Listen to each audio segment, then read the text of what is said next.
Okay, so let's talk about the medical plans that we have. The majority of the people are on plans A and B. The third plan is a PPO, which is a lot more expensive, as you'll see in the deductions. And the POS is really for just one out-of-area person that we have working outside of Florida.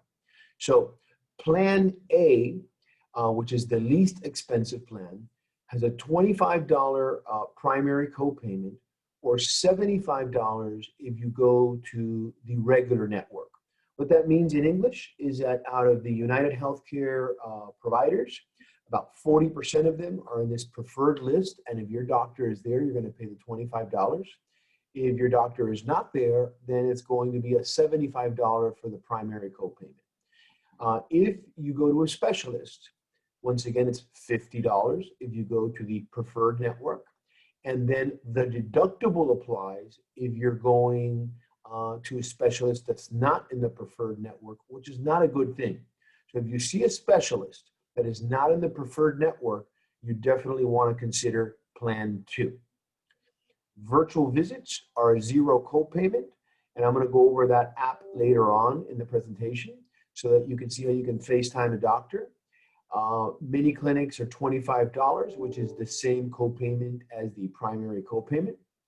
The emergency room has a deductible that applies, and that deductible is $3,000. We have a gap insurance that we offer that will cover up to $2,500, which would be good enough to go to an emergency room once, as long as we're not frequenting the emergency room very often. Remember, we do have an urgent care for just $50, which we obviously would want you to use because it's less expensive, so it helps our renewals. And that $50 copayment is covered also by the gap, as you can see here. Notice this is blank because the gap does not cover any office copays, but it will cover emergency room, urgent care, and inpatient hospital. So if I get confined in a hospital, I have a deductible of $3,000.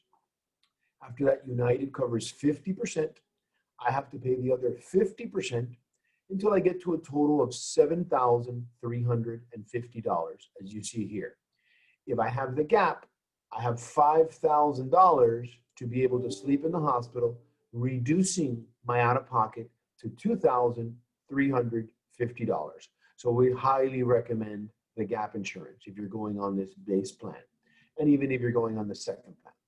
Outpatient surgeries, you get the same $2,500, and then there is a hole between the $2,500 and the $3,000. After that, everything is covered at 50%, as we just explained, and never could be more than $7,350 minus the $2,500 that the gap would cover. If we have any minor diagnostic services like labs or x-rays, that's also applied towards the deductible, but also covered by the gap. So we wouldn't have to worry about it if we had the gap insurance.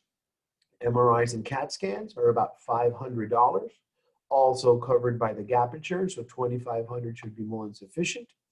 And that's the end of Plan A.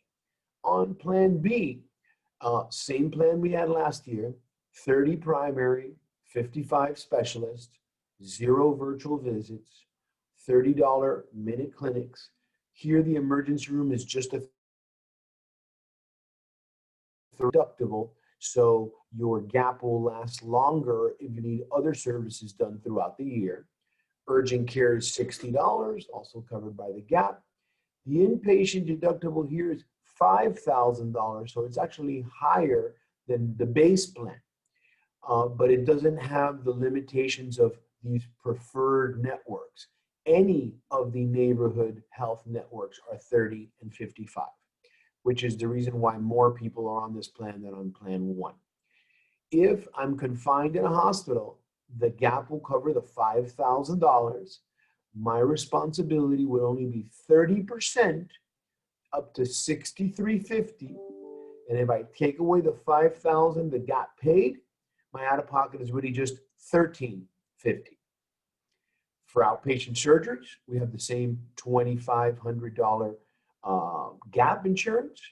So if you have an endoscopy and it's $2,000, it will cost you nothing. If you have a knee surgery and it's $4,000, then the gap will cover the first $2,500.